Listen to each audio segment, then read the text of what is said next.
بسم اللہ الرحمن الرحیم۔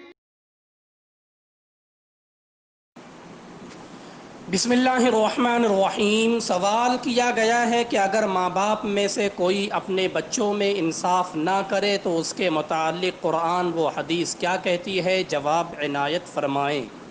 جی، ماں باپ کے لیے ضروری ہے کہ وہ اپنی تمام اولاد کے درمیان میں انصاف کرے، کسی کی حق تلفی نہ کرے۔ اگر کسی کو کچھ دینا ہے، ہبہ کرنا ہے تو سب کو اتنا ہی دے جتنا ایک کو دیا ہے۔ احادیث مبارکہ کا خلاصہ ہے کہ اپنی اولاد کے درمیان تم انصاف کرو اور اللہ رب العزت سے ڈرو۔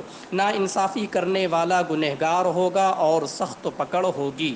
دیکھیے بخاری شریف حدیث نمبر 2447، ابو داؤد شریف حدیث نمبر 3544۔